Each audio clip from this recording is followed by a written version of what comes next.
Okay everybody, so yesterday after a long ordeal of trying to figure out if and when this was going to get here, it finally did. It is my new car, ladies and gentlemen. A small step up from the Camry that we were driving as a rental. So what I'm going to do is give you a very brief tour of the car as I walk through here. This is a BMW 320. It's a 3 Series 320 model. I think it's 320i actually with xDrive, and it's different than our last car.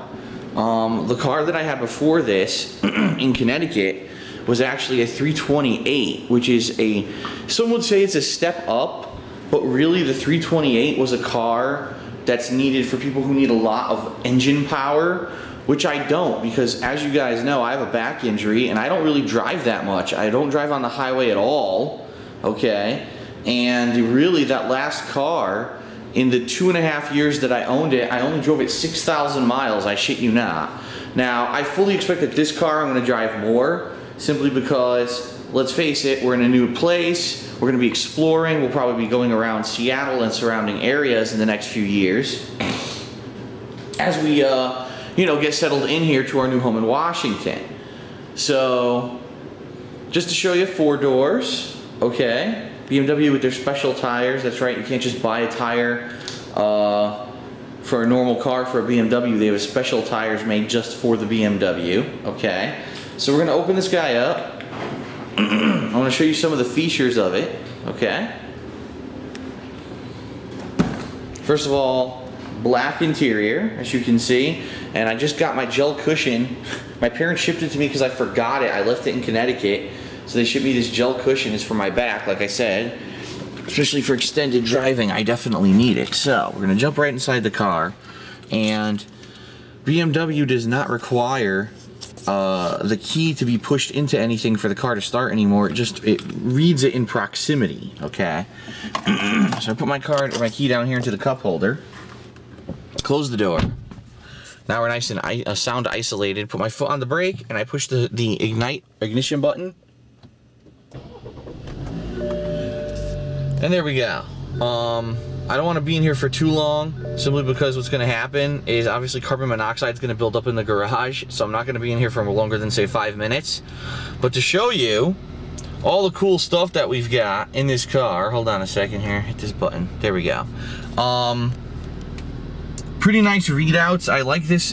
They've improved the actual menu from the last model of the car that I had.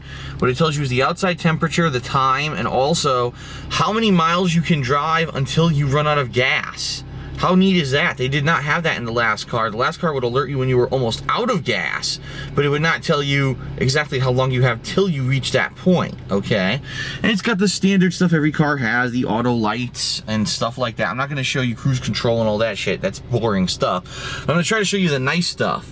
So, here is the in-dash screen, which has so many features, okay? But it has navigation, GPS built into it, your radio, your CD player, Bluetooth syncing, so you can do wireless connectivity to your phone and Bluetooth and stuff like that. It's got a ton of stuff going on for it, okay?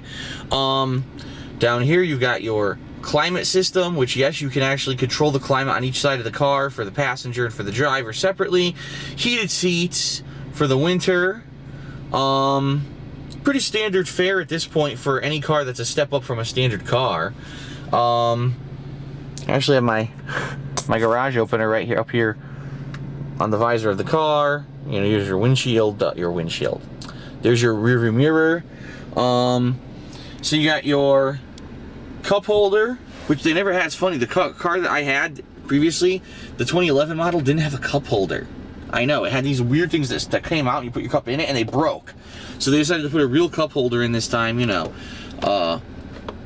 Typical little bit of storage space here. Here's your lighter to plug stuff in.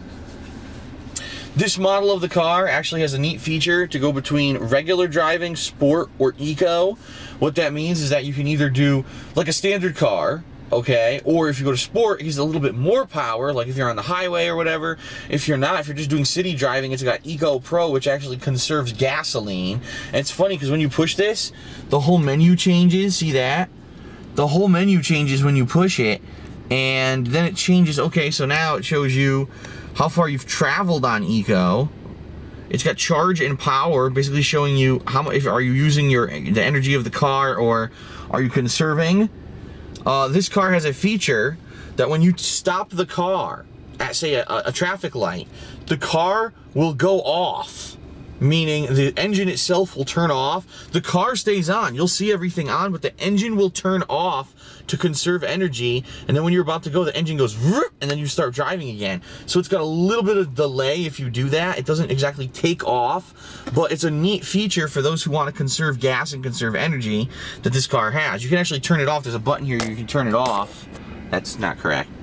Right there, that button right there turns it off if you push that button, and we haven't really messed with it yet. But the glove compartment has a neat feature. First of all, you can put this into this if you want to not have cup holders. I don't know who wouldn't want that, but there's a USB port hidden in here where you can plug in a wireless device, or not a wireless device, a media device, such as an iPod, iPhone, etc., and it will sync all that music with your car. And you can also put a CD into the CD player, a burned CD, and that'll also sync your music with your car and put it into an internal hard drive on the car, so you can have your own playlist in the car without having to have a CD or anything with you all the time. That's pretty neat, and we actually used that in the last model. We're going to use that again. Here you got your armrest. Open that up, and you've got auxiliary in, and you've also got another USB port. So there's 2 USB ports in this car to plug stuff in. This is for stupid BlackBerry and smartphone syncing, which we already have our iPhone synced to it. We're not going to be using this. It's like a special dock adapter you can buy. There's not much else to show. You know, the car is nice, it handles well, and you know, in here, this is a new feature too. This is a touch screen, so I can actually move my finger around here, and once enabled, because it's disabled right now, but once enabled, it'll actually allow you to move around the menus in this screen. I'm not used to that, so it's disabled for now. We can enable it later if we want. Touchscreen, stupid pad, but lots of stuff. It's got navigation. Obviously, your telephone can sync with it. Your iPhone. Media, like I told you, you could store stuff on the hard drive to have it play different music and stuff. Your radio settings, your menu, and the car itself not only has self-monitoring, meaning that it monitors its own status, and inside of this screen you can look up, oh, is a tire low? Oh, is there something wrong with the hydraulic system and stuff like that? It's all built in. It'll give you alerts on the fly on this screen, but also it, oh, excuse me, the manual for the car is built into it, so you don't need to have a paper manual. The manual's inside the freaking car, which is pretty neat.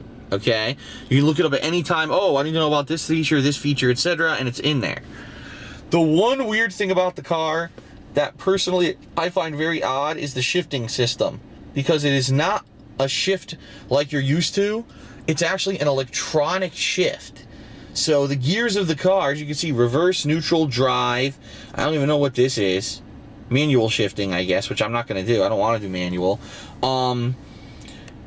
Is electronic, meaning you just hold a button down here and you push up and down like a joystick on a video game. I kid you not. There's no more manually moving your stick up and down through the gears.